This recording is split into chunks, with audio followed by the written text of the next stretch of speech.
Y nos vamos aquí. Buenos días, licenciado Pablo. ¿Me escuchas? Sí, ¿Sí? doctora. Un momentito, nada más me permites. Claro que Listo. sí. Bueno, para darte la bienvenida formalmente. Doctora, pues hoy iniciamos con nuestras sesiones académicas virtuales del día de hoy.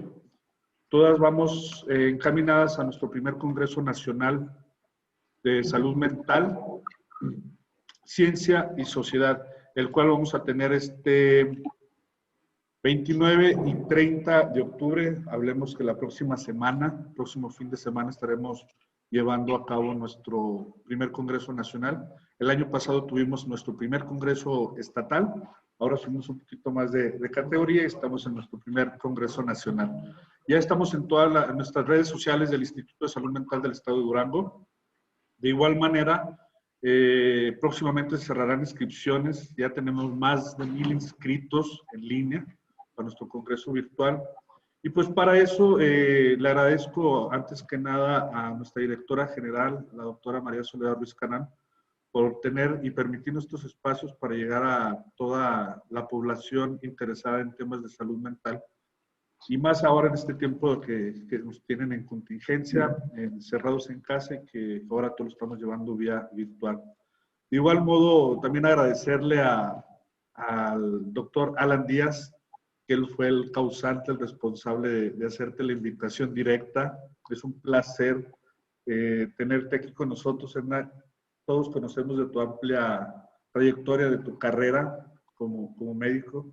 Yo puedo presumir que te conozco desde hace mucho tiempo, para no hablar de edades, desde que eras médico interno ahí en el Hospital General, que me tocaba ser coordinador de médicos, ahí con el maestro Luis Ángel Ruano Calderón, gran jefe, gran personaje, gran neurólogo, y desde entonces te conozco. El día de hoy nos vienes a hablar de un tema muy importante para nosotros que estamos interesados en la salud mental, que es la investigación en salud mental y su impacto social. Es de gran importancia y nos hemos dado cuenta que mientras más trabajemos en temas de salud mental y trabajo de campo y de investigación, y estamos presentando todo este tipo de trabajos, pues tenemos muchas ventajas como institución y a nivel personal. Antes de iniciar, me permito leer un poco acerca de tu currícula, doctora, tu gran trayectoria que tienes. Ella es la doctora Edna Madaí Méndez Hernández, médico cirujano por la Facultad de Medicina de la Universidad Juárez del Estado de Durango.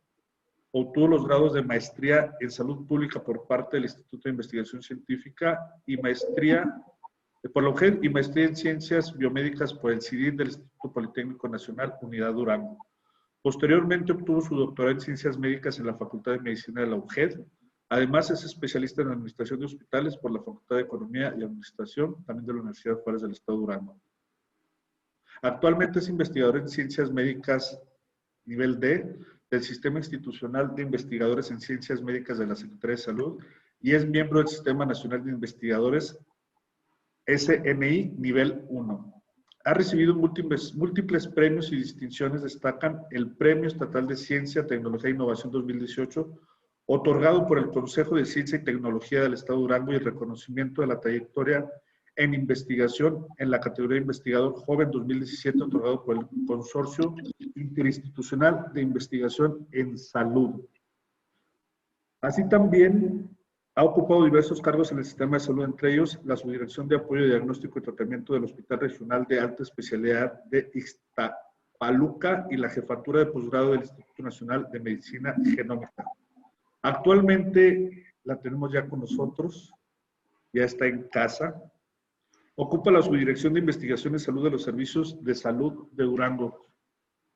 Doctora, un placer tenerte aquí con nosotros. Me parece que te apagué tu micrófono, doctora. No sé si puedas reconectarlo.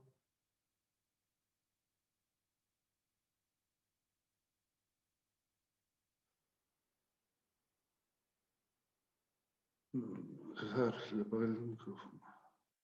Doctora, te apagué tu micrófono. ¿Podrías? Listo. Ya lo activé. Ok. Bueno, doctora, muchas gracias por estar con nosotros. Recibe un saludo lo vuelvo a repetir, de nuestra directora general y de todo el equipo del ISMED. Muchas gracias por acompañarnos el día de hoy. Adelante, toda la plataforma es tuya. Gracias, Pablo. Y me gustaría comenzar retomando algo que tú mencionaste en la presentación. Te agradezco muchísimo la presentación. Felicitar al Instituto de Salud Mental por esta ambición. Comentabas que el Congreso de Salud Mental del año pasado fue con un alcance estatal y el hecho de que en esta ocasión hayan hecho un esfuerzo, porque de verdad es un esfuerzo increíble el que se tiene que hacer para organizar un evento académico, sobre todo en estos tiempos de contingencia, y elevarlo a un alcance nacional es algo que debe ser mencionado. Los felicito a Alan por este financiamiento que consiguió a través de CONACYT. Todos sabemos que no es fácil acceder a este tipo de apoyos del Consejo Nacional de Ciencia y Tecnología. Entonces, toda esta proactividad que el equipo del Instituto de Salud Mental liderado por la doctora Ruiz Canán muestra, a mí me da muchísima alegría, me siento muy respaldada, me veo reflejada en ustedes, ¿no? Esa inquietud por buscar hacer crecer los eventos es algo que comparto y por eso los felicito. Y pues bueno, me pidieron que platicara sobre la investigación en salud mental. Y la verdad es que este es un tema que para mí significa en lo personal mucho, significa mucho como investigadora también, como profesor y como académico. Estaba yo cursando el doctorado en ciencias médicas. Esta es una historia que por ahí les platiqué a mis alumnos del diplomado en línea, promoción de la salud basada en evidencias, pero que creo que no he compartido lo suficiente. Estando en el doctorado en ciencias médicas en la Facultad de Medicina, yo había egresado de la maestría en ciencias en biomedicina por el CIBIR, y entonces la formación que había adquirido dentro de la maestría en ciencias en biomedicina pues tenía un perfil biológico. Aprendimos sobre metodologías moleculares y sobre bioquímica y sobre todos los aspectos biológicos asociados a la salud. Sin embargo, cuando paso al doctorado, el doctorado tiene una visión mucho más amplia y dentro de la currícula del doctorado se identificó que era necesario complementar nuestra formación con algunos temas que no habíamos llevado durante la maestría. Uno de estos temas fue justamente la materia de psicología. En aquel entonces, es importante mencionar, yo soy médico, egresado de la Facultad de Medicina y había hecho una maestría en ciencias en biomedicina, entonces mi enfoque estaba completamente dirigido a lo biológico, ¿sale? Y esto no está mal, o sea, puede uno seguir caminando por el área de lo biológico y desarrollarse en investigación en los temas biológicos y generar productos muy importantes. Pero en el momento en el que me vi en la necesidad de ponerme a estudiar algo que para mí era nuevo, como era esta parte de la psicología, hubo una explosión muy positiva. Un momento clave que yo identifico dentro de esta clase, la clase nos la impartió la doctora Angélica Lechuga. Ella ahorita es mi colega, compañera del Instituto de Investigación Científica, y ella es psicóloga de formación. Entonces, nuestra maestra, psicóloga de formación, estaba dándole clases a un grupo que en su mayoría estaba conformado por similares a mí, es decir, médicos con una formación biologicista. Y entonces, en un intento por enriquecer nuestra visión como estudiantes de doctorado, futuros investigadores, acerca de la importancia de la salud mental, nos encargó una tarea que se lo he comentado a ella personalmente, cambió mi chip, cambió la visión, y yo creo que no solo la mía, sino la de muchos compañeros del grupo. En ese entonces yo trabajaba en un proyecto biológico, la mayoría de los que estábamos ahí teníamos proyectos biológicos, y nos pidió como ejercicio que a cada uno de los proyectos de investigación de tesis doctoral que estábamos trabajando, le hiciéramos el intento de incluirle una variable de tipo psicológico para enriquecerlo, ¿no? Muchos nos resistimos, no estábamos listos para tener esa conversación, así es como yo lo veo, ¿no? Oye, pero es que mi proyecto está enfocado a las mutaciones genéticas que tienen que ver con esta enfermedad, o mi proyecto está relacionado a infecciones en pacientes que tienen ventilador mecánico en una terapia intensiva. No veíamos claro de qué manera la esfera mental encajaba en proyectos de investigación de orden biológico. Pero la maestra fue muy clara, fue muy tajante, y fue nuestra tarea. Entonces, fue un ejercicio muy enriquecedor, porque en cada uno de los proyectos biológicos se logró, digo, pues era una tarea, ¿verdad? Y había que cumplirla, pero hicimos un esfuerzo muy importante en lograr introducir variables psicológicas dentro de proyectos que aparentemente nos parecían completamente inconexos. Y a raíz de ese ejercicio, cuando escuché las presentaciones de mis compañeros de doctorado, yo me maravillé, así, no puedo explicarlo de otra manera. Una de las compañeras que tenía un proyecto, ella trabajaba en el área de infecto, incluso recuerdo que era colaboradora cercana del doctor Juan Carlos Tinoco, que es infectólogo, ¿no? Y estaban trabajando un proyecto sobre neumonías asociadas a ventilación mecánica, con pacientes obviamente que estaban intubados, inconscientes, sedados. Y ella fue de las que más decía, pero es que si mi paciente ni siquiera tiene estado de alerta, ¿yo cómo puedo medir algún tipo de variable o factor psicológico?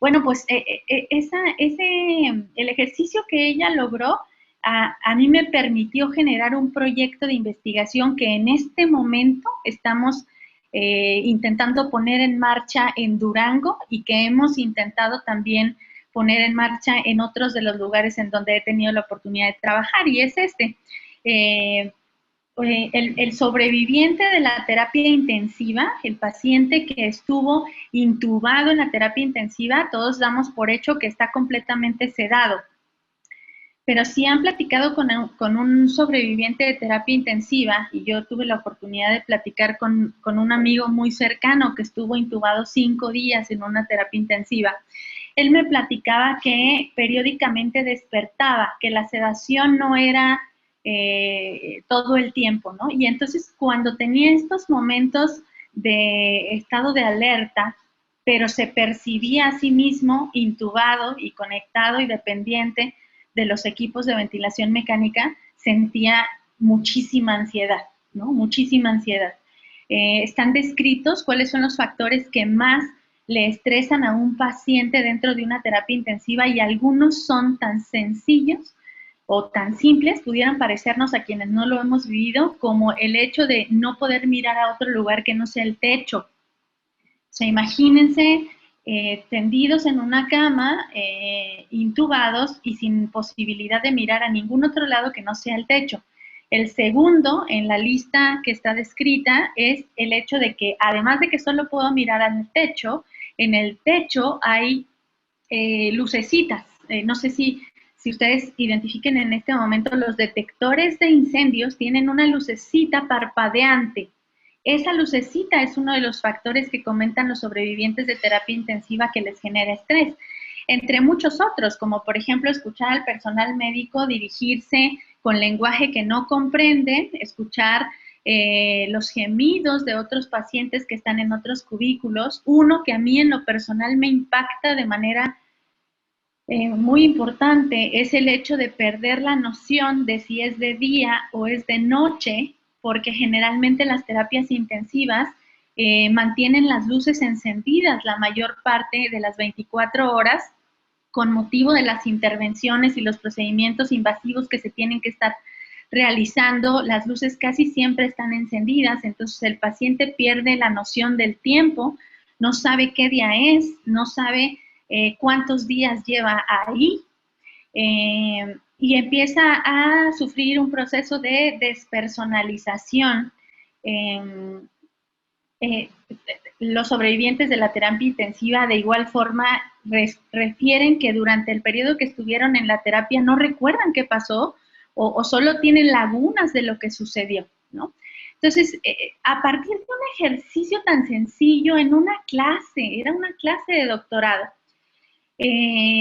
estudiando a profundidad el resultado de ese ejercicio, fue que comenzamos a trabajar un proyecto que está íntimamente relacionado con salud mental y que hace algunos días me permití compartir con Alan Díaz, con el doctor Alan Díaz, para ver la manera en que el Instituto de Salud Mental y la Subdirección de Investigación pudiéramos trabajar en intervenciones concretas, incluso algunas de ellas muy sencillas, como colocar un reloj en un cubículo de una terapia intensiva que le permita al paciente saber qué hora es, y si este reloj además, si no hay ventanas, si hay ventanas, pues abrir las ventanas cuando sea de día y cerrarlas cuando sea de noche para mantener los ciclos vigilia-sueño, pero bueno, si no hubiese ventanas, dependiendo de la infraestructura, con la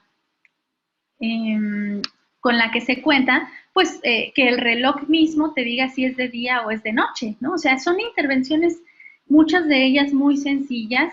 Está descrito también que el hecho de que el familiar lleve un diario de lo que va pasando cada día, al momento que el sobreviviente de la terapia intensiva egresa y revisa ese diario, puede recuperar pedazos de esas lagunas que él siente, acercarle un objeto que le recuerde quién es, ¿no?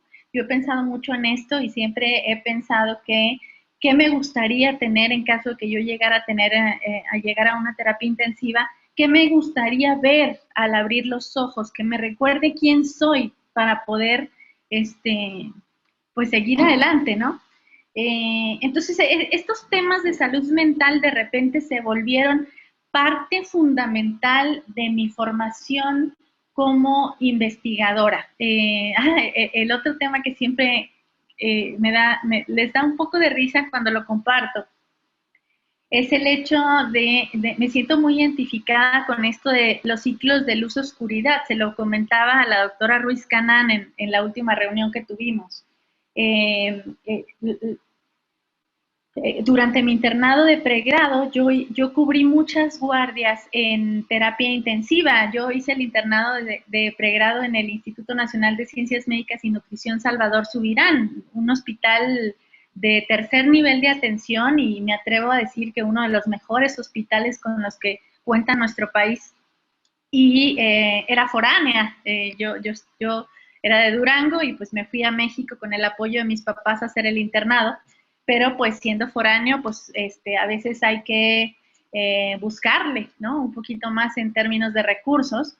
Entonces, solía cubrir guardias a mis compañeros internos, hacía muchas guardias y pues las guardias pues me las pagaban, y una guardia de terapia intensiva se pagaba bastante bien. Yo recuerdo que teníamos un cheque quincenal de 425 pesos, no sé cuánto le paguen en este momento a los internos, pero una guardia en terapia intensiva costaba 425 pesos, entonces el salario de toda una quincena lo ganabas en una guardia. Entonces hacía muchas guardias en terapia intensiva y en alguna ocasión era joven, me sentía con toda la fuerza del mundo, y se me ocurrió que en Semana Santa, que es jueves, viernes, sábado y domingo, pues muchos de los compañeros foráneos querían irse a sus ciudades y les tocaba guardia en ese tiempo. Entonces yo, en lugar de regresar a Durango, les dije, yo les hago sus guardias, y entonces cubrí mi guardia más las guardias de otros 3 compañeros, de tal forma que estuve 4 días seguidas en la terapia intensiva.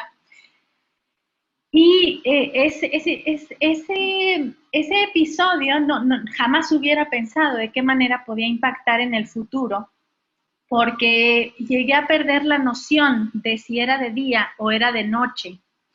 Las luces siempre estaban encendidas. Entonces, a partir de ahí comencé a identificar que cuando me exponía durante largos periodos de tiempo a luz artificial, comenzaba a sentirme un poco incómoda, incluso un poco ansiosa.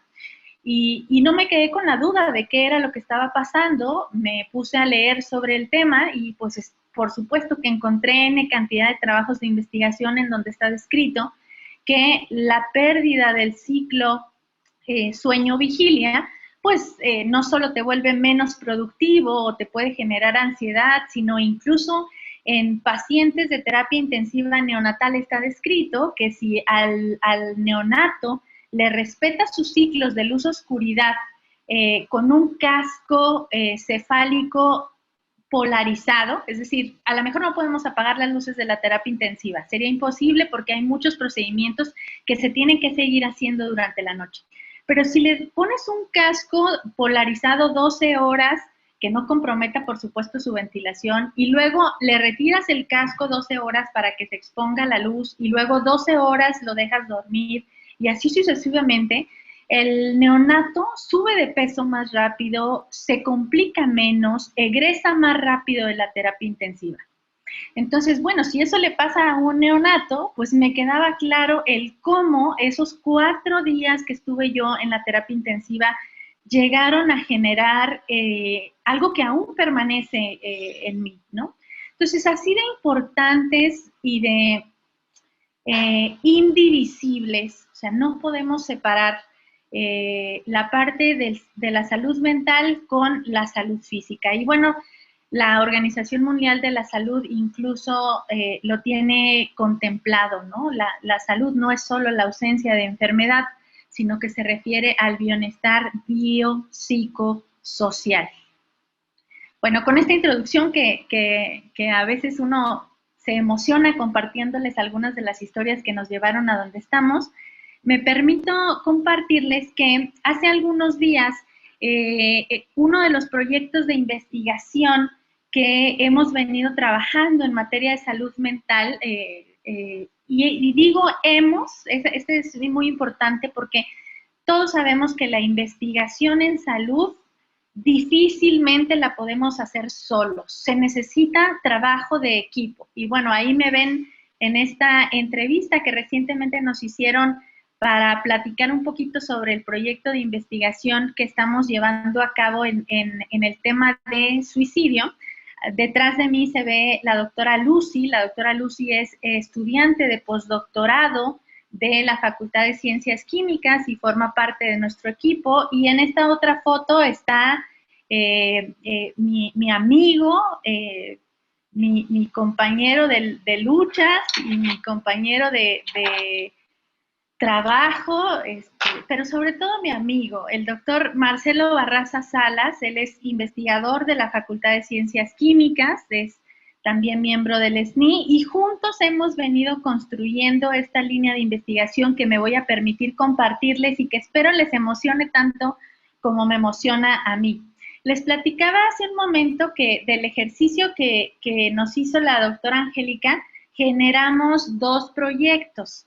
Uno de los proyectos tiene que ver con esto de la terapia intensiva que estamos intentando implementar en Durango y que espero no solo se quede en Durango. Humanizar los cuidados críticos debiera ser una labor que debemos extender a otros, más allá de la frontera de Durango, a otros estados, a todos los hospitales, ¿no? Pero bueno, entre Marcelo y yo venimos trabajando el segundo proyecto de investigación que nació esa tarde en esa clase de psicología bajo la dirección de la maestra Angélica. Ahorita me voy a regresar a eso un poquito más adelante.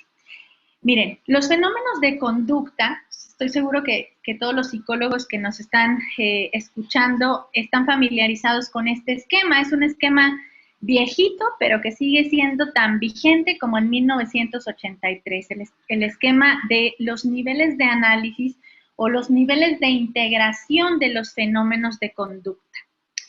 ¿A qué se refiere esto? Bueno, lo que yo les voy a compartir a continuación es un proyecto de investigación y los resultados que hemos venido obteniendo de fenómenos de conducta, pero a un nivel explicativo, biológico y físico-químico, ¿de acuerdo? Si se fijan, el nivel físico-químico y el biológico son los dos niveles más inferiores de este esquema y se ven cubiertos, se ven embebidos en el nivel psicosocial y todavía encima del nivel psicosocial, Begler consideró un cuarto nivel axiológico. Entonces, equivocadamente, muchas veces pensamos que, bueno, pues entonces la psicología se encarga solo del nivel axiológico, la sociología del nivel psicosocial y la biología se encarga de los últimos dos niveles, el físico-químico y el biológico.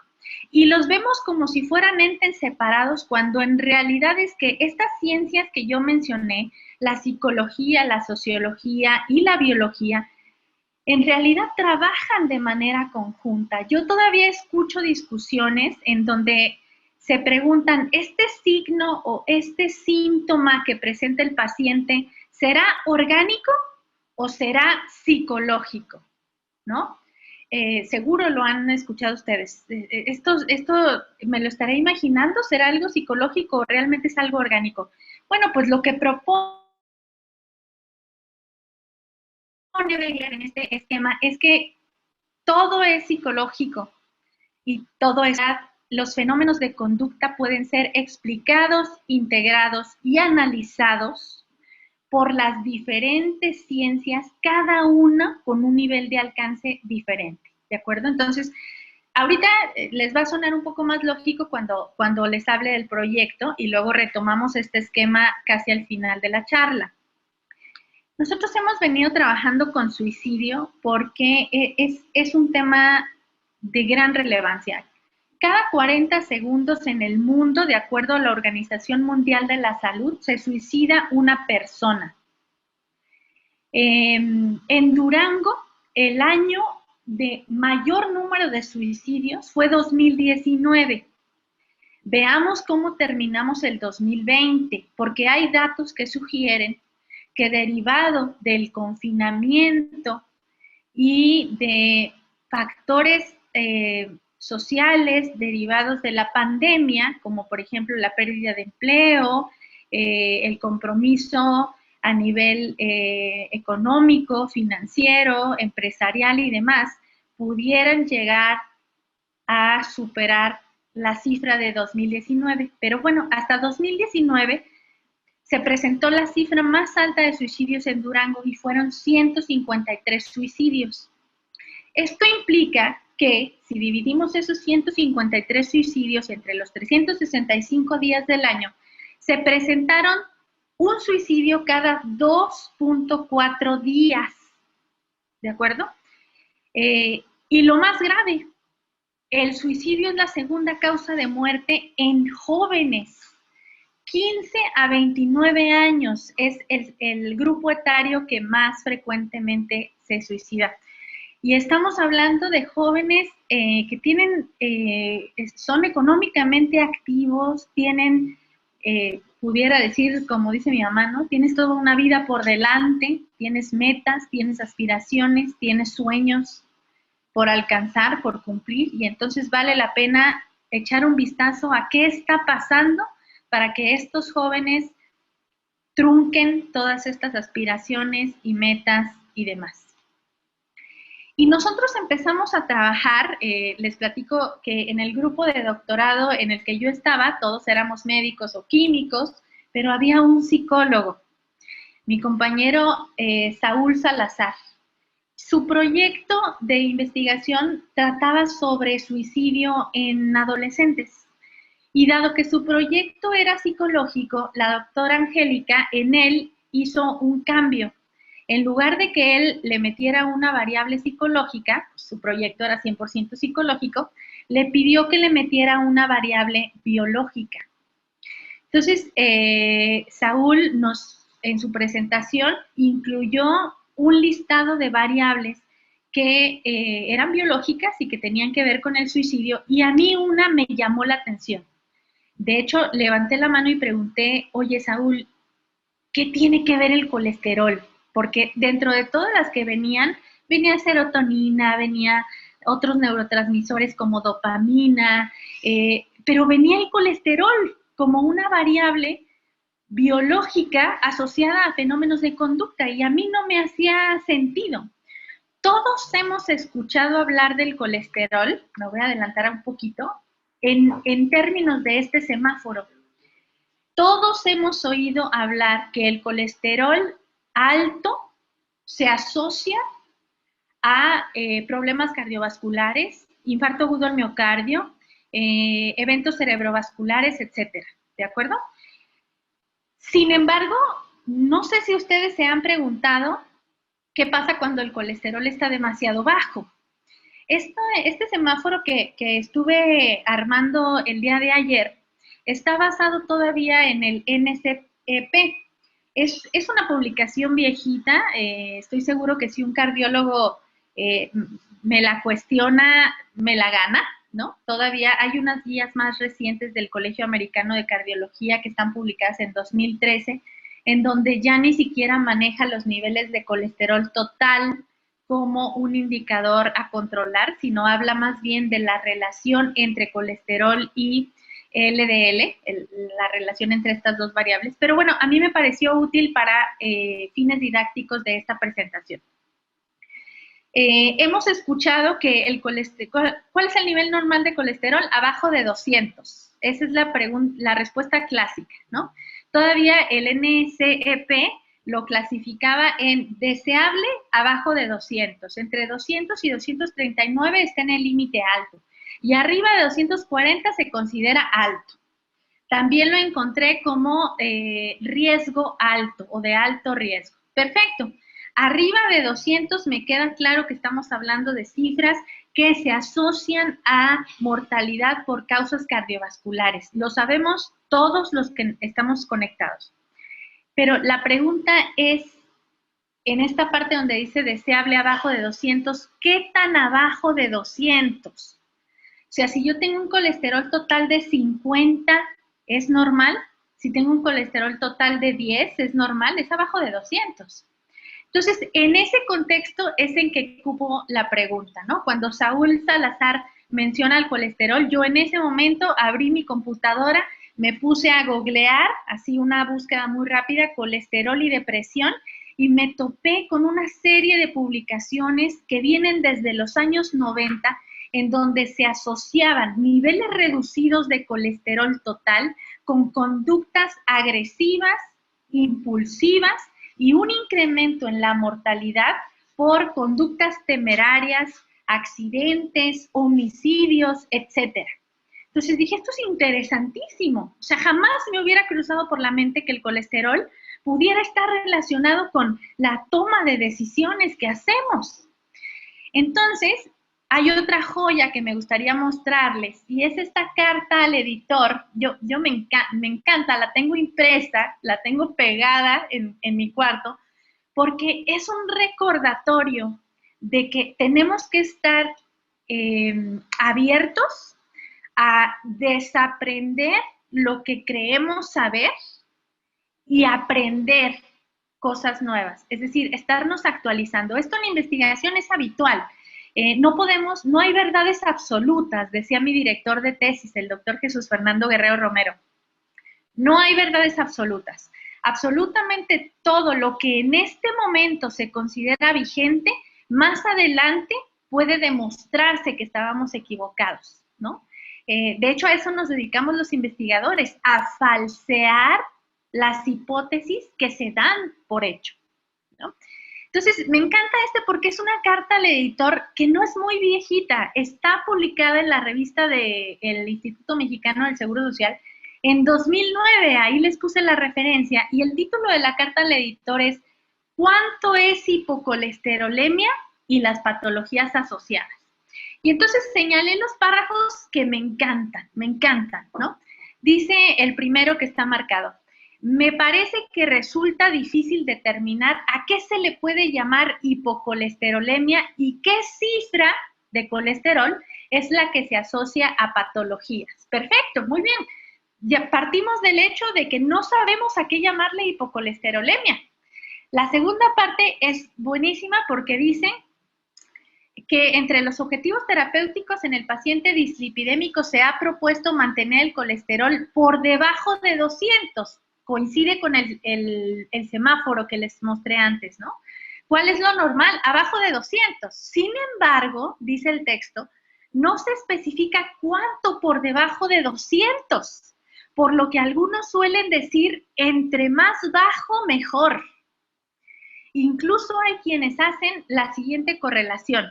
Si el nivel de colesterol total al nacimiento es entre 44 y 50 y los recién nacidos prácticamente no tienen cardiopatía isquémica, luego entonces debemos llevar al paciente adulto a esas cifras de colesterol total. Esa es una joya, es una joya. Y cierra el párrafo o cierra la carta al editor con esto que dice, por lo anterior, si el valor de referencia inferior de colesterol total en el adulto va de 113 a 173, que esos datos salen de un artículo publicado que viene mencionado en medio acerca de cómo el colesterol se asocia con una mayor mortalidad en pacientes con tuberculosis miliar. Dice el autor, ¿debe considerarse como hipocolesterolemia asociada a patología en el adulto cifras por debajo de 113 o 160? Ok, ya empezamos a ponerle números, ¿no? Abajo de 200 es normal. ¿Qué tan abajo de 200? ¿Abajo de 160? Abajo de 160 ya podríamos decir hipocolesterolemia o nos vamos hasta 113. O sea, creo que nos hemos enfocado mucho en poner puntos de corte hacia arriba y poco hemos volteado hacia abajo. Y cierro con esta... yo amo esta carta al editor porque dice, lo anterior contrasta, por ejemplo, con la definición de hipouricemia, es decir, niveles reducidos de ácido úrico en sangre. El ácido úrico, no me dejarán mentir, también lo tenemos asociado a que mientras más alto se presentan problemas como gota, e incluso ahora se sabe que niveles elevados de ácido úrico se asocian a disfunción de la célula beta pancreática y por lo tanto a un incremento en el riesgo de diabetes. O sea, el ácido úrico alto claramente está identificado que tiene complicaciones. Pero el autor dice, lo anterior contrasta, por ejemplo, con la definición de hipouricemia abajo de 2 miligramos, la cual afortunadamente no causa síntomas identificables ni patología. A mí me encantó. ¿Por qué? Porque nosotros al mismo tiempo que hemos venido trabajando el tema de colesterol, empezamos a trabajar el tema de ácido úrico. Y no me refiero a ácido úrico en los niveles altos, sino nos preguntamos, ¿y qué pasa cuando los niveles de ácido úrico están bajos? Y resulta que una de mis alumnas de doctorado, a quien aprovecho para saludar, Carolina Bacio Salazar, ella estuvo trabajando con demencia y ácido úrico. Gerardo Aro, un compañero que ahorita es nuestro coordinador estatal de bioética, su tesis de maestría trató sobre niveles bajos de ácido úrico y su asociación con enfermedad de Parkinson. Liliana María Martínez Salazar, otra de mis estudiantes de maestría, que ahorita es la subdirectora de enseñanza, trabajó con niveles bajos de ácido úrico y su asociación con esclerosis múltiple. Y en los 3 ejemplos que les mencioné, encontramos que los niveles reducidos de ácido úrico representan factor de riesgo para desarrollar enfermedades neurológicas como Parkinson, esclerosis múltiple y demencia. Y no solo lo digo yo, solo tienen que googlear ácido úrico y alguna de estas enfermedades y encontrarán cantidad y cantidad de publicaciones al respecto. Entonces, por eso les digo que este es un ejercicio importante para desaprender y estar abierto a aprender cosas nuevas. Porque aquello que creemos que en un momento es vigente, puede dejar de ser vigente. Sucedió lo mismo con los niveles de glucosa, ¿no? Antes se consideraban que la glucosa normal en un paciente eran 140 en ayuno, después el consenso bajó a 110, abajo de 110 es normal, y después lo que actualmente es vigente es que la glucemia de ayuno debe ser menor a 100. Fíjense, 140, 110, ahora en 100, y ya hay una propuesta de un grupo de investigadores en el extranjero que sugiere que el nivel de glucosa debe ser menor a 95. Entonces, así como se han dado estos cambios, estoy segura que se van a dar en el tema de colesterol. ¿Y por qué? ¿Por qué estoy tan segura? Pues porque resulta que si ustedes comparan la cantidad de colesterol que hay en el cerebro con la cantidad de colesterol que hay en cualquier otro tejido del organismo, la diferencia es de 10 veces más. El cerebro tiene 20 miligramos de colesterol por cada gramo de tejido cerebral, mientras que cualquier otro tejido del organismo tiene solo 2 miligramos por cada gramo de tejido. Desde ahí algo está llamando nuestra atención.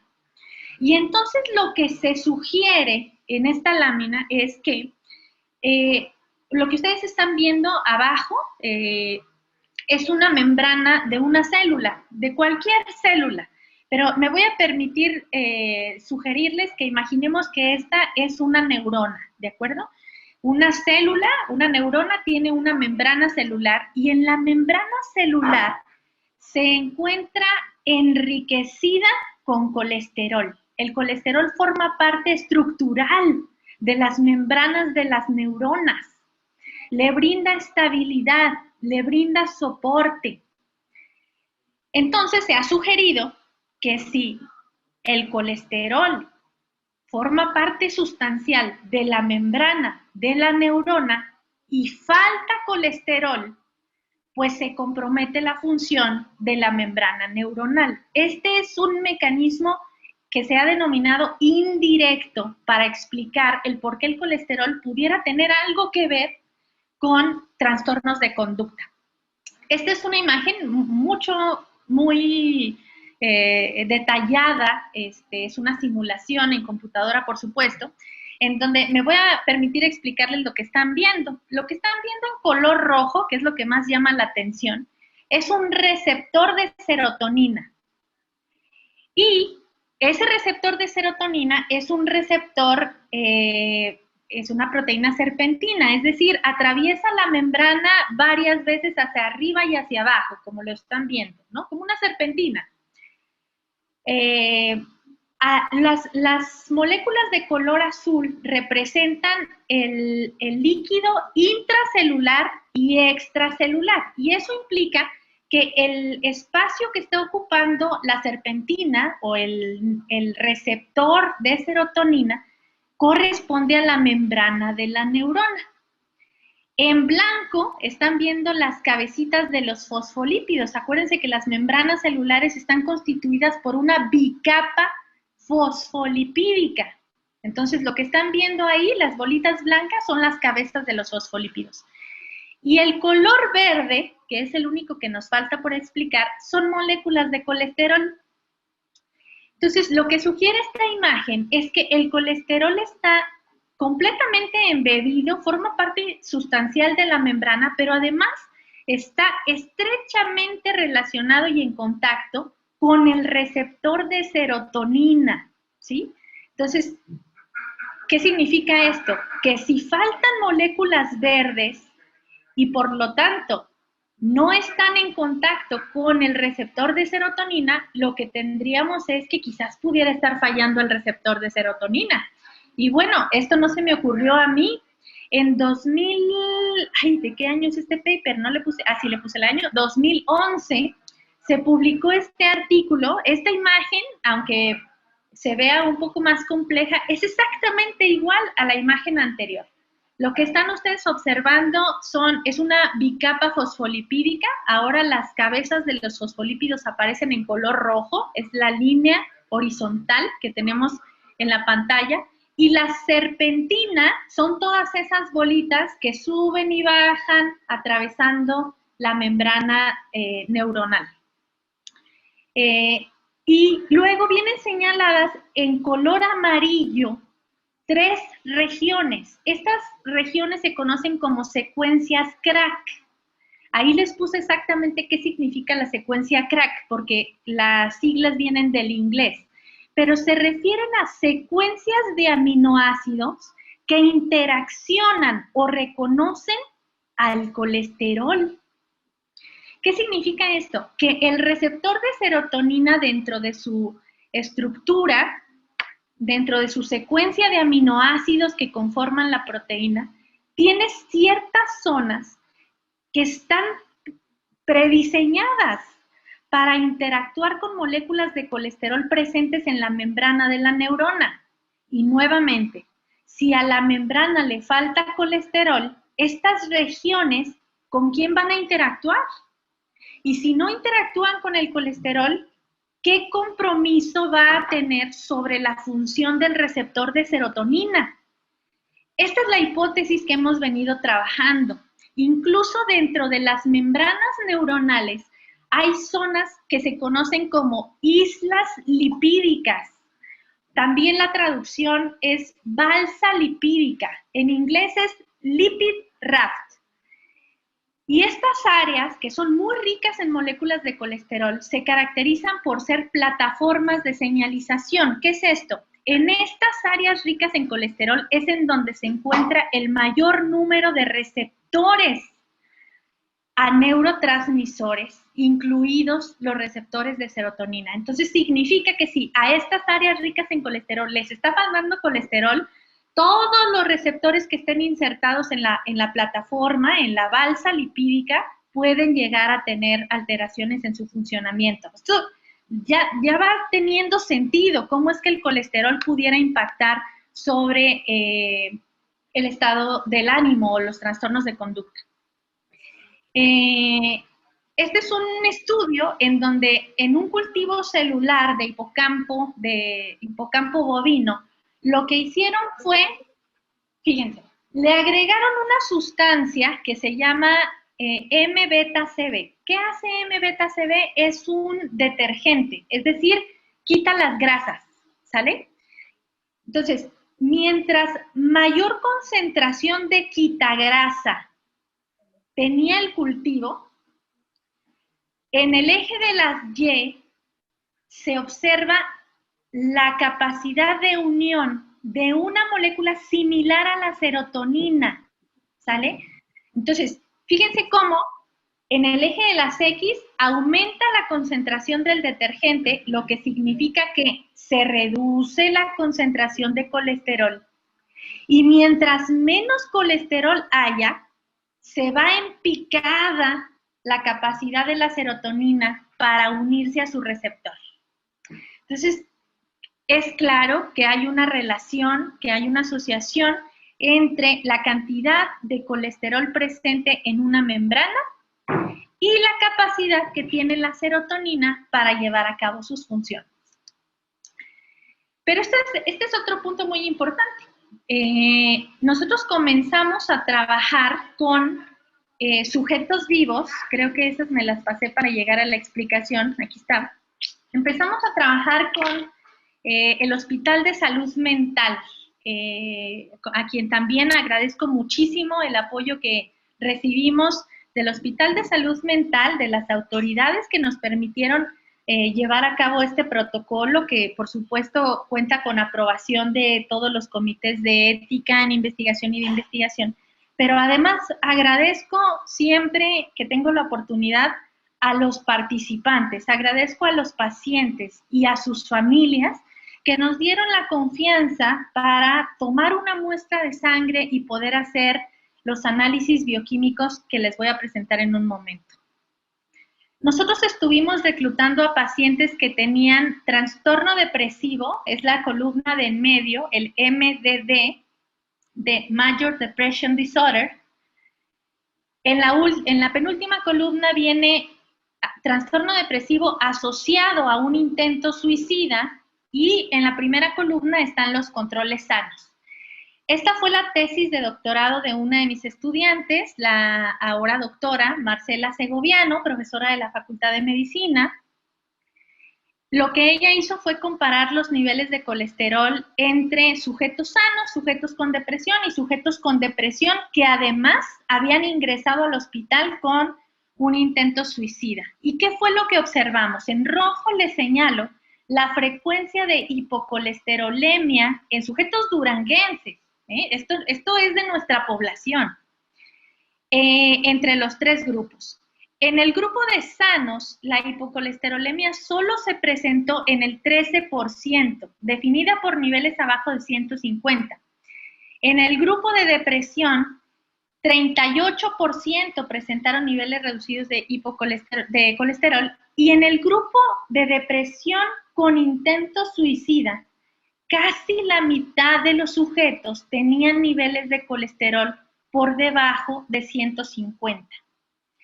Entonces, esto llamó mucho la atención, ¿no? Ya había sido reportado en otras poblaciones, no había sido reportado en población mexicana, eso es importante que lo señale. Este fue el primer reporte en población mexicana con un tamaño de muestra significativo y representativo de nuestra población, y nos dio pie a seguir investigando. La siguiente pregunta era, muy bien, perfecto, el colesterol está reducido, pero ¿por qué? ¿Y cómo puedes saber qué fue primero? ¿No? Cuando presentábamos los avances en los seminarios de estos proyectos, siempre había un cuestionamiento hacia un punto. ¿Cómo puedes garantizar que el paciente estaba deprimido primero, y como estaba deprimido, modificó sus hábitos de alimentación, bajó su consumo de alimento, y eso lo llevó a la hipocolesterolemia? Y es un cuestionamiento completamente válido. Sin embargo, la hipótesis que nosotros defendemos es al revés. El colesterol está reducido, y porque está reducido, se compromete el funcionamiento de los receptores a serotonina, y porque se compromete la serotonina, se presenta el trastorno depresivo. Y no solo trastorno depresivo, lo hemos estudiado también en trastorno bipolar y en intento suicida, y a continuación les voy a presentar en suicidio consumado, que es la siguiente parte, ¿no? Entonces, ¿cómo decidimos abordar estos cuestionamientos? Dijimos, ¿sabes qué necesitamos? Marcelo en aquel entonces trabajaba en la fiscalía, no sé bien cómo se le llama, pero era el químico genetista. Perdóname, Marcelo, por no recordar cómo era el nombre de tu cargo en aquel entonces, pero trabajaba en la fiscalía, y entonces, pues, dos personas que de repente tienen ideas, que empatan sus ideas, hacen esto muy enriquecedor, ¿no? Entonces yo le dije, oye, Marcelo, ¿qué te parecería que intentáramos evaluar la factibilidad de que pudiéramos tomar muestras de tejido cerebral de aquel sujeto que consumó el suicidio? ¿Por qué? Porque, punto número 1, todas estas mediciones que nosotros hemos estado haciendo, las hemos estado haciendo en sujetos vivos, ¿sale? En esta lámina correspondería al lado izquierdo de su presentación. Los sujetos vivos, les tomamos una muestra de sangre. Ustedes quizás no lo saben, pero la principal fuente de colesterol en la sangre es la dieta, y un porcentaje como del 20% está sintetizado a nivel hepático. Todas las células tienen capacidad de producir colesterol, pero sobre todo el hígado nos representa el 20% del colesterol que se encuentra en la sangre, y el otro 80% está dado por la dieta. Sin embargo, el colesterol que yo mido a nivel de la sangre no atraviesa la barrera hematoencefálica. Eso significa que no necesariamente lo que yo estaba viendo en vivos podía estar sucediendo dentro del sistema nervioso central. Ese era otro cuestionamiento muy válido y genuino. Entonces, bueno, para resolver esta parte, pues dijimos, bueno, ok, necesitamos medir el colesterol en tejido cerebral, pero ¿cómo podemos hacer eso? Bueno, ¿qué te parece si lo intentamos en cadáver, ¿no? En suicidio consumado. Intentamos colaborar con otros grupos que ya estaban trabajando con bancos de cerebro, no es tan fácil, entonces decidimos, y esto lo hizo completamente Marcelo, la verdad es que Marcelo tiene una gran capacidad de gestión a este nivel y se logró firmar un convenio de colaboración entre la Universidad Juárez del Estado de Durango, en donde participamos el Instituto de Investigación Científica, la Facultad de Psicología a través del doctor Leonel Linares y la Facultad de Ciencias Químicas a través de Marcelo, para poder acceder a los suicidas consumados. Y de esta manera poder medir estas mismas cosas que hemos estado, biomarcadores que hemos estado midiendo en sujetos vivos, pues ver si tenían un comportamiento similar en los otros sujetos. ¿Y por qué podríamos esperar que tuvieran un comportamiento similar? Ah, pues porque resulta que la maquinaria enzimática, las mismas enzimas que producen colesterol en el hígado o en otras células del cuerpo, son igualitas y están codificadas por los mismos genes que las que lo producen dentro del cerebro. Yo les decía hace un rato que el colesterol de la sangre no llega al cerebro porque tenemos la barrera hematoencefálica que lo evita, pero el cerebro tiene su propio mecanismo para producir su colesterol. Y ese mecanismo usa los mismos genes, por lo tanto, que se usan fuera del sistema nervioso. Entonces, la hipótesis es que si hay una mutación genética en un gen que participa en el proceso de síntesis de colesterol, esa mutación va a afectar tanto dentro del cerebro como fuera del cerebro. Y por eso podríamos nosotros estar viendo colesteroles bajos en sangre y que de manera en espejo también se estuviera presentando el mismo fenómeno dentro del cerebro. Esa era la lógica de la hipótesis que empezamos a probar. Muy bien. A nivel del sistema nervioso central, la neurona no produce su propio colesterol. Quien lo hace por ella es una célula que se llama astrocito. El astrocito tiene toda la maquinaria que tiene el hepatocito, las células del hígado, para producir colesterol. Y nosotros nos dimos a la tarea de seleccionar los genes que eran como puntos clave en el proceso, ¿no? Elegimos 4 genes y buscamos mutaciones genéticas en estos 4 genes que están presentes en el astrocito y que son los encargados de proveerle colesterol a las neuronas. ¿Y para qué quiere la neurona el colesterol? Bueno, pues lo quiere para ponerlo en sus lipid rafts. Les pido, por favor, que volteen a la parte inferior derecha de la lámina y ahí van a ver una frasecita que es la que yo les he mencionado, lipid raft. Y entonces la neurona necesita que el astrocito le dé su colesterol, lo sintetice por ella, se lo entregue y luego la neurona lo coloca en su membrana para poder tener estas plataformas de señalización de las que les he venido hablando, en donde van a estar insertados los receptores a neurotransmisores como el de la serotonina. Estos fueron los genes que estudiamos: SRBP, HMGCR, CYP46A1 y SOAT1. Los estudiamos tanto en sujetos vivos, que fueron los que estuvo trabajando la doctora Segoviano durante su tesis doctoral, y más recientemente tenemos a un estudiante, Manuel Cárdenas, trabajando con estas mismas mutaciones genéticas en tejido cerebral. Hay algunos estudios previamente publicados al respecto. Miren, este es uno de los más bonitos.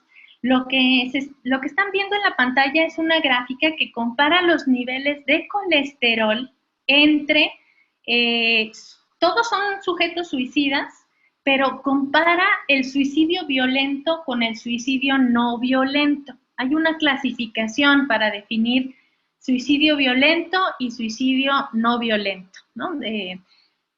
El tema del suicidio es un tema sensible, es un tema complejo, pero bueno, por ejemplo, un suicidio no violento sería una intoxicación medicamentosa, y un suicidio violento pues podría ser un disparo con arma de fuego o lanzarse de una gran altura, incluso el ahorcamiento está considerado como suicidio violento. Entonces, en esta comparación entre los suicidios violentos y no violentos, se apreciaron diferencias estadísticamente significativas en los niveles de colesterol, siendo menores en los suicidios violentos. Esto ya estaba previamente descrito. ¿Se acuerdan que les platiqué que desde 1990 estaba descrito que el comportamiento violento, impulsivo, temerario, podía estar asociado a niveles de colesterol reducido, ¿no? Un incremento en las muertes por accidentes vehiculares, por homicidios, por agresiones, se ha asociado a niveles bajos de colesterol. Entonces, bueno, pues por eso fue que nos lanzamos en esta aventura. Aquí les muestro la aprobación del Comité de Ética para poder llevar a cabo este proyecto y el convenio que les mencionaba yo antes, que nos permitió tener acceso a las muestras de tejido cerebral de los sujetos suicidas. Hace unos días le compartía a un colega que uno como investigador a veces no dimensiona en lo que se está metiendo. Perdón que use un lenguaje tan coloquial. Cuando nosotros planteamos el proyecto, realmente no visualizaba, no sé, ingenuamente pensaba que los técnicos de autopsias nos iban a hacer el favor de tomarnos la muestra y que nosotros como académicos pues únicamente íbamos a ir a recoger el tubito, ¿no? Y tampoco pensé en otro factor bien importante, que era que necesitábamos el consentimiento informado de las familias para poder tomarle la muestra a su familiar, ¿no? Ya cuando nos dimos cuenta fue cuando aterriza uno el proyecto y hace el plan de trabajo y entonces la fiscalía fue muy clara, no se toma ninguna muestra hasta que no muestren ustedes que ya cuentan con el consentimiento informado, firmado por un familiar en primer grado. Y entonces, en ese momento, no sé, o sea, yo sé que suena ilógico porque estaba implícito, pero hasta ese momento me cayó el 20. Yo creo que mis colegas sí lo tenían en el panorama, pero en el horizonte, pero yo no. Entonces, tomar los consentimientos informados de esta población en particular fue un proceso de gran aprendizaje, fue un proceso muy duro, fue un proceso que sin duda ha dejado una huella importante, no solo en mi visión como investigadora, sino como persona. Tengo muchas historias en la mente de las familias que nos dieron la confianza para poder tomar la muestra de su familiar. La verdad es que es una población que busca respuestas, intenta comprender cómo pasó, qué pudo haber llevado a mi familiar a tomar una decisión así.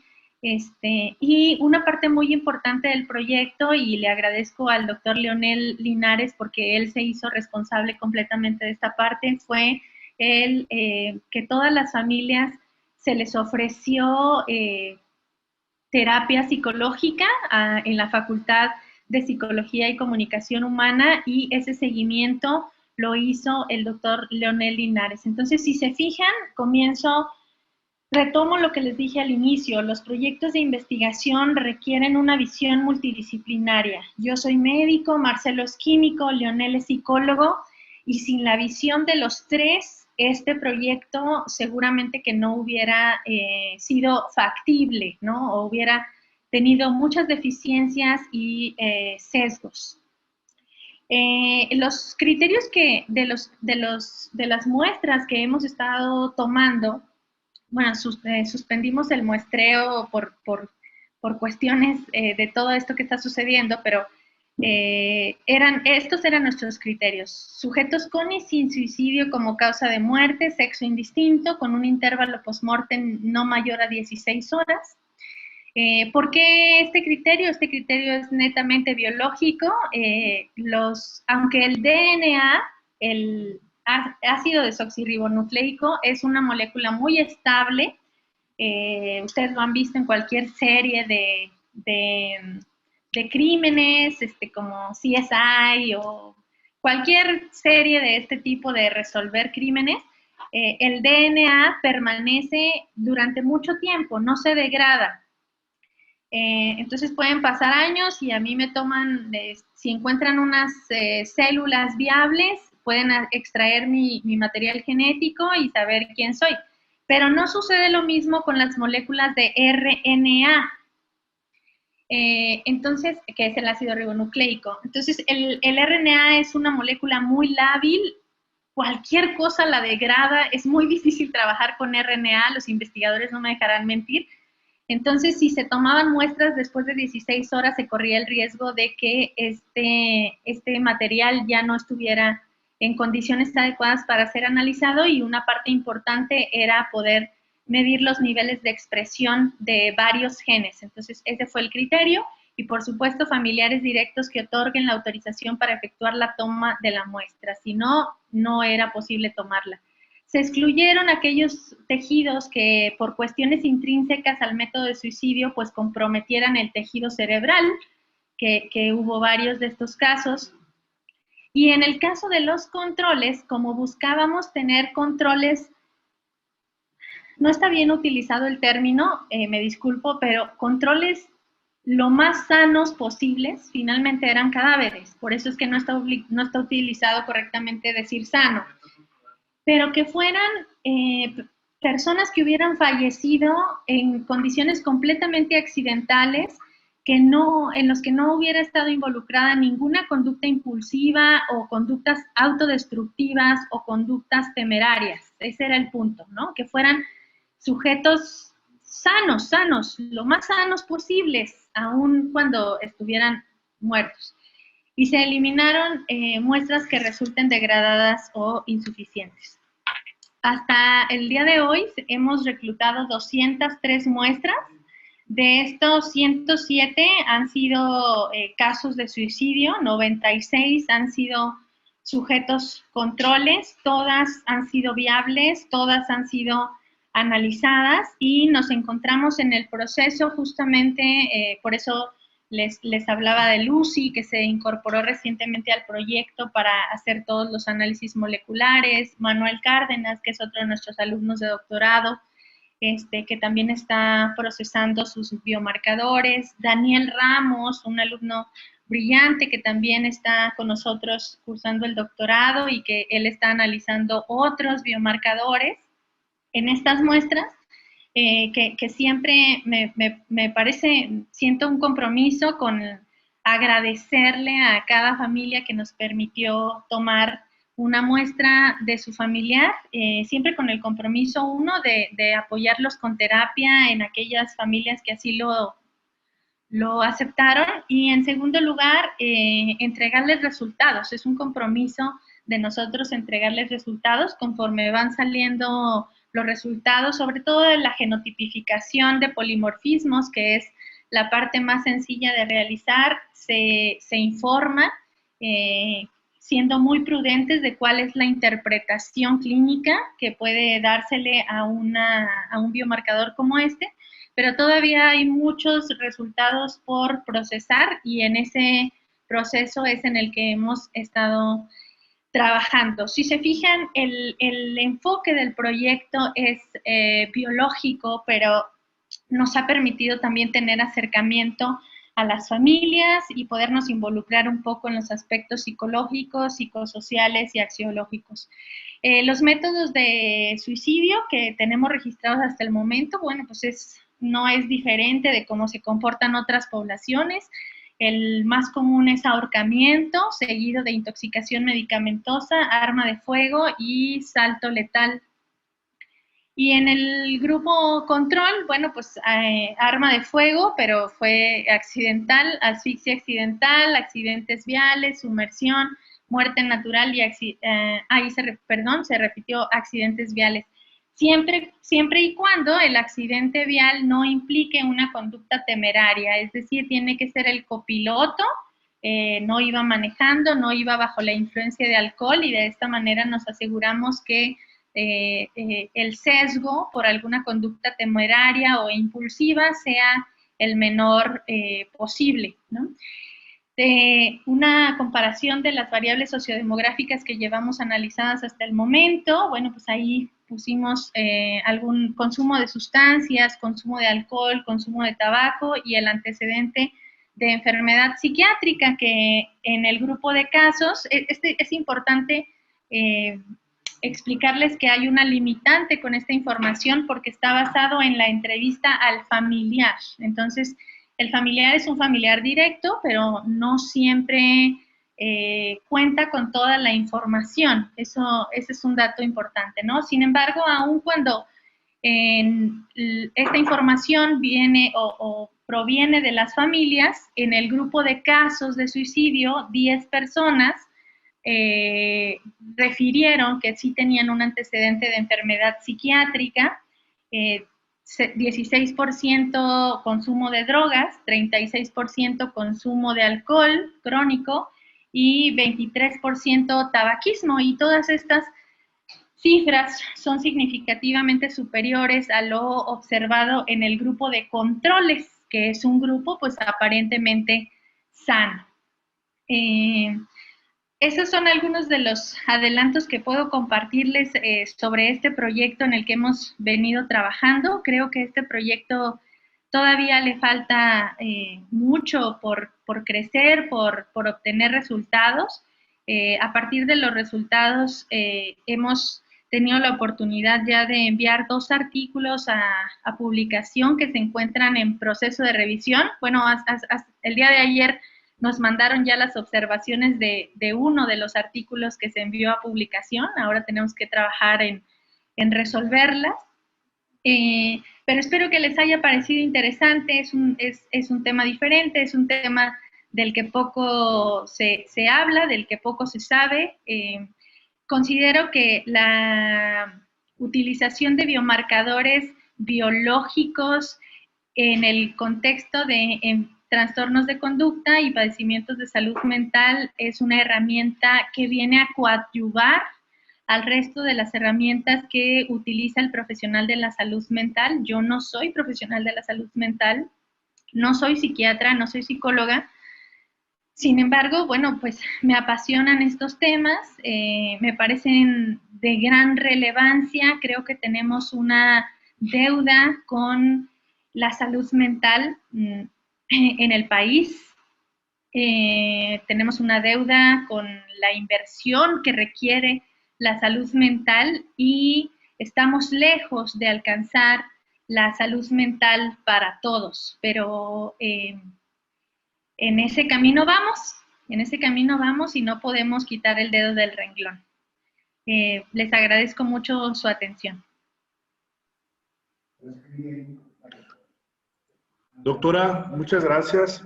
Y pues como tú lo acabas de mencionar, ¿no? Le debemos mucho a la salud mental. Hay que invertir en la salud mental. De hecho, es el lema que nos maneja la Organización Mundial de la Salud para este año. Y esperemos si ya con esto que estamos llevando a cabo, con la psicoeducación que se está realizando, con todos los trabajos que se está realizando, principalmente aquí dentro del Instituto de Salud Mental del Estado de Durango, pues abramos más puertas, más posibilidades y más interés para el trabajo de investigación, ¿no? De hecho, yo en lo personal le doy las gracias al entusiasmo y al trabajo que ha realizado siempre el doctor Alan en pos de la investigación en la salud mental.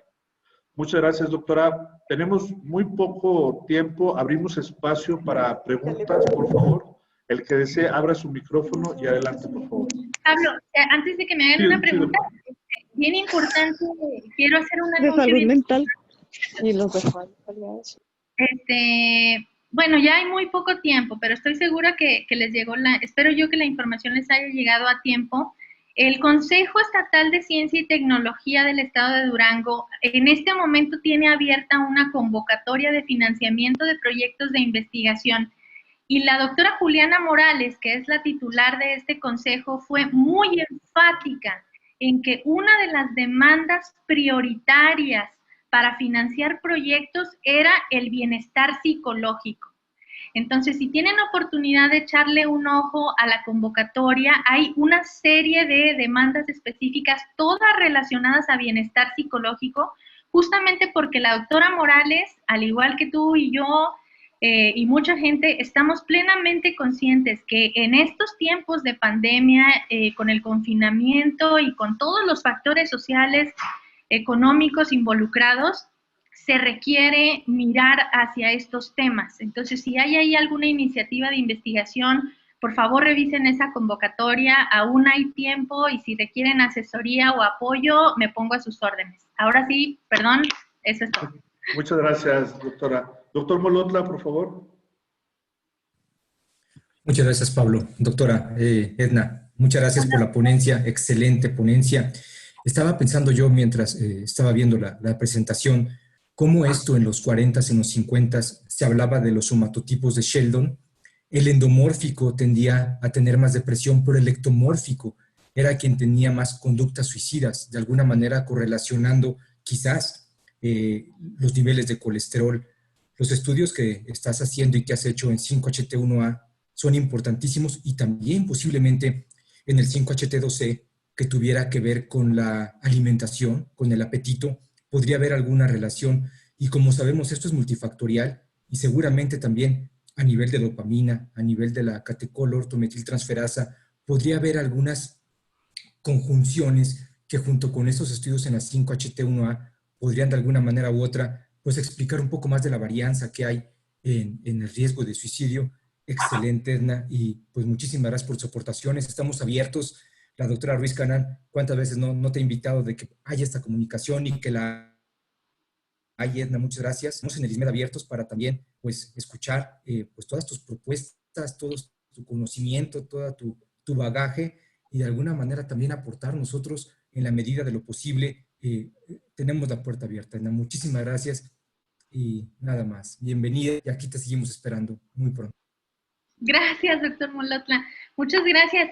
Fíjate que Lucy, una de nuestras alumnas de postdoctorado, envió su trabajo al Congreso de Salud Mental que están ustedes organizando y ella está trabajando con mutaciones en COMT. Entonces, también estamos abordando esa otra parte. Yo ahorita les hablé de colesterol porque es como nació, es el origen del proyecto, pero conforme hemos ido avanzando han salido más genes, más biomarcadores, por eso les digo que seguimos en el camino, ¿no? Muchas gracias, doctor Molotla. Muchas gracias. ¿Alguien más que desee participar?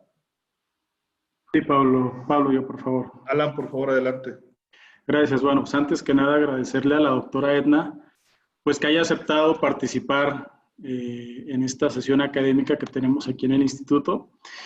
Igual mi reconocimiento, doctora, por toda su trayectoria, por todo su trabajo y sobre todo por siempre estar apoyando los proyectos de forma desinteresada para el beneficio de la población. Bueno, la doctora, pues además de apoyarnos con estas sesiones, pues es como una extensión también del instituto, porque muchas veces no lo podemos percibir, pero va a ser jurado en nuestro próximo Congreso Nacional. También pues ha sido gestora de los proyectos que se han trabajado Y bueno, pues esperemos que próximamente pues también podamos colaborar con ella en el proyecto también que nos estuvo mencionando sobre la terapia intensiva. Entonces, pues la doctora siempre ha estado aquí al pendiente. Yo sé que tiene múltiples ocupaciones, pero siempre con el ánimo. No la veo, ayer venía creo en vuelo, estaba fuera del estado y ahorita la veo como al 100% y sobre todo con mucho ánimo de seguir apoyando y trabajando en beneficio de la salud mental y sobre todo de la investigación aquí en Durango. Entonces, doctora, nuestro reconocimiento también, pues aprovechar que van a tener también ellos su jornada nacional de investigación y pues bueno, aquí va a estar el instituto a la orden, a la disposición para lo que ustedes consideren pertinente, pues vamos aquí también a apoyarlos, al igual que ustedes siempre han estado apoyándonos siempre y de la mano, que es como debemos de trabajar, todos juntos y pues en beneficio de la salud de nuestra población. Doctora, bueno, pues aprovechar este espacio y sobre todo pues agradecerle enormemente esta ponencia que nos regalas. Muchas gracias. Gracias, Pablo. Gracias, Alan. Ya sabes, somos un equipo y todos somos servicios de salud de Durango, entonces, empezando desde ahí, somos uno solo, no hay otra forma de trabajar. Y hacia otras instituciones, pues estamos aquí para colaborar, ¿no? Siempre esa es mi visión, y si me dan la oportunidad de decirla una vez más, creo que solos no hacemos gran cosa. Necesitamos trabajar juntos. Lo que yo no sé, lo sabes tú. Y cuando lo que tú sabes y lo que yo sé se suma, se hacen cosas geniales.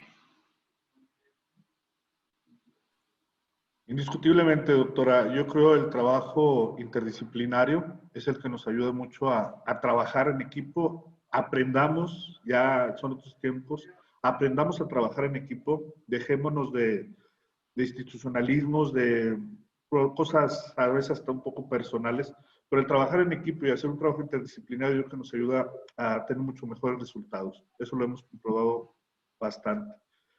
Me apena mucho, pero desgraciadamente el tiempo nos consume. Hay otras actividades en las cuales tenemos que realizar.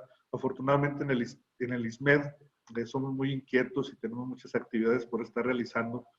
Doctora, quiero agradecerte mucho la voz de nuestra directora general, la doctora María Soledad Ruiz Canán, en voz de todos los integrantes y todos los que nos interesa este tema de la investigación, del trabajo en conjunto en pro de la salud mental.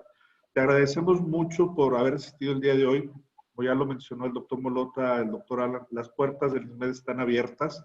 Esperamos y pronto poder seguir trabajando en estos aspectos.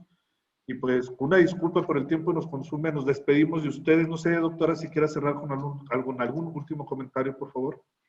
Sí, gracias. Un aviso parroquial, 12 y 13 de noviembre se va a llevar a cabo la tercera Jornada Nacional de Investigación en Salud. Va a ser vía virtual, ya están las convocatorias para participar en concurso de trabajos de investigación, concurso de casos clínicos, concurso de fotografía científica, las inscripciones están abiertas. El primer lugar se va a llevar un reconocimiento y un estímulo económico. Entonces, pues los esperamos. Es un evento que es ya una tradición de los servicios de salud de Durango y aunque no podamos estar juntos físicamente, a través de esta maravilla que es la tecnología, podremos llevar a cabo el evento. Están todos cordialmente invitados, de verdad. Échenle un ojo a las convocatorias, échenle un ojo al programa. El programa está increíble. Nuestra conferencista inaugural es la doctora Ana Lucía de la Garza Barroso. Ella es la directora de investigación operativa de la Dirección General de Epidemiología y es una rockstar. Yo la admiro muchísimo, es una maravillosa ponente. Entonces, pues por favor, échenle un ojo al programa, no los va a decepcionar. Inscríbanse. Muchas gracias, doctora. Antes de despedirme, damos las gracias al Gobierno del Estado, a la Secretaría de Salud y a nuestra directora general, la doctora María Soledad Ruiz Canán, por permitirnos estos espacios para llevar toda esta información a nuestros especialistas e interesados en el tema. Muchas gracias, doctora. Nos vemos en la próxima. Te esperamos en el Congreso y seguro estaremos nosotros en las jornadas. Claro. Hasta luego y nos despedimos de todos. Recuerden, hay que usar el cubreboca. Aquí es el mío. Hay que usar el cubreboca y a cuidarnos y a encerrarnos. Muchas gracias. Nos vemos. Bye. Bye.